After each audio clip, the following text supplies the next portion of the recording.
Good morning, Ramblers and Facebook friends. This is Mac doing my bi-monthly garden video. There's a basket of kale that I harvested this morning right from that little batch right there. Kale, in case you don't know it, has more nutrients than any other green food you can eat. Had some leftover tomato plants. I put one here in the raised bed, one here. Back here is spinach, and I believe this right here is broccoli or either cauliflower that got mixed in with it. Let's travel over here to the next one, raised bed.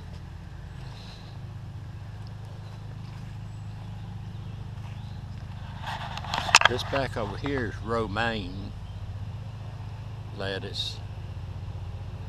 There's some more kale stuck in here. Two more tomato plants. And these nice lush lettuce is, I believe it's Grand Rapids lettuce. They're doing real good. We're at the point where I'm giving stuff to my neighbors. We just can't eat all of it. It's coming out. Now here's the blueberries. They're putting out. Here's a little plant, just planted this year. I planted 13. There they are down there. 13 is an unlucky number, but I figured Mother Nature didn't know that us humans think that. Maybe she won't penalize me for it. Here's plenty of berries on this one. They should be ready, and see some more there, more over here. As you can see, I have compost in here for my blueberries. They like non-acid compost. These metal cages, they're housing my tomato plants, most of which I grew. They're heirlooms and Roma tomatoes. The Romas are good for making different type of Italian sauces. Here are some crookneck yellow squash, zucchini, and in behind my tomato cages I have purplish cucumbers. Got 2 rows of onions here, and they're healthy as they can be. I take off these little seed buds here when I see them. These are within, when they start dropping over like this, they're within 2 to 4 weeks of being harvested. Took some rotten leaves and used it for ground cover with the squash and zucchini and cucumbers. That's just to hold the grass down. Have 2 rows of Blue Lake bush beans, and they're coming along just fine. Here are 3 rows of cauliflower and broccoli, and due to the warm weather we had in April and May, or this part of May, even though it's cold today, my broccoli is trying to bolt on me.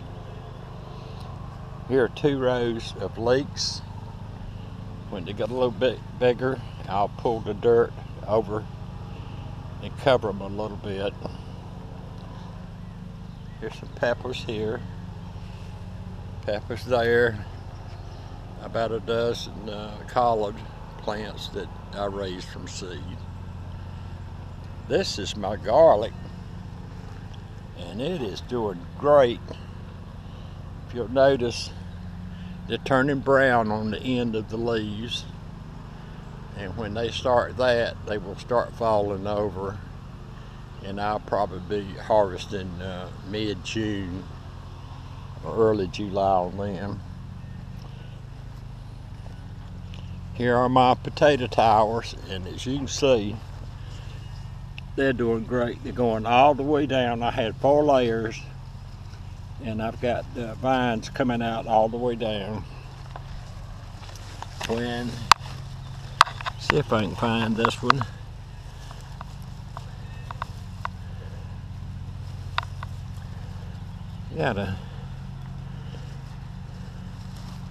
See that red potato there? Some little fancy things. They're the size you'd get in the grocery store if you bought them. The minis. But I'm loaded. Here are the flowers. Eventually they will turn into pods.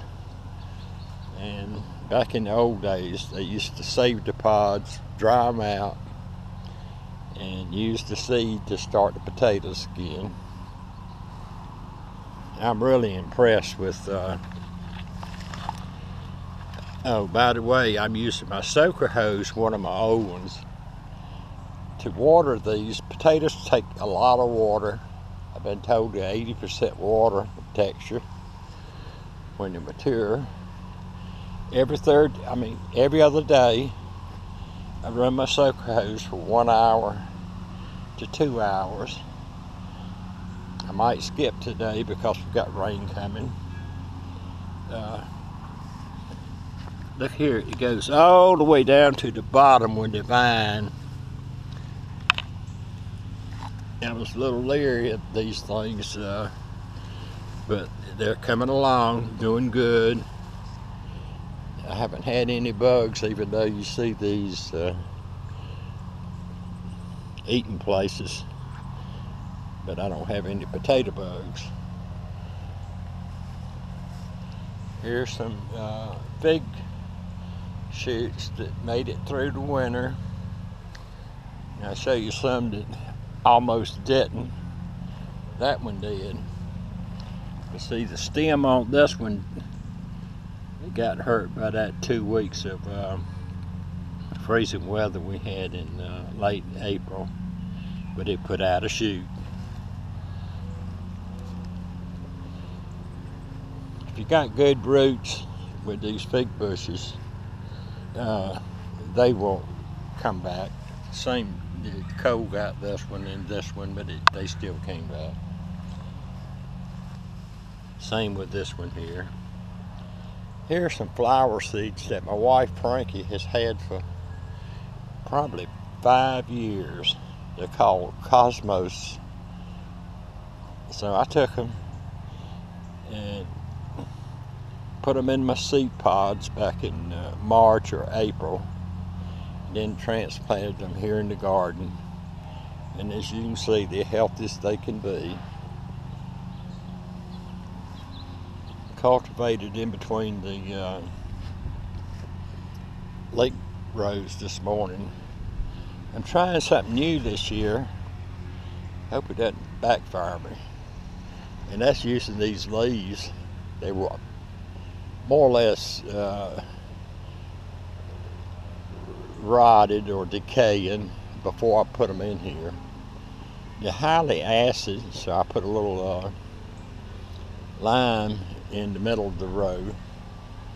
The pH where the plants are was fine. I tested it. You can buy those testers at your farm supply place for anywhere from $9 to $14. If you want the garden right, you definitely need it. Work my way back over here to my adult figs. I pruned these back in the fall. And I'm gonna have a short crop, the first crop, the second crop will do good. Here's my plum tree that continues to grow. I dug it out of the ground. It was a volunteer over at my son-in-law's house. And this is my first full year with it. And it's grown over 5 feet, 4.5 feet. since I brought it over. That includes the tour. Hope you liked it. Bye.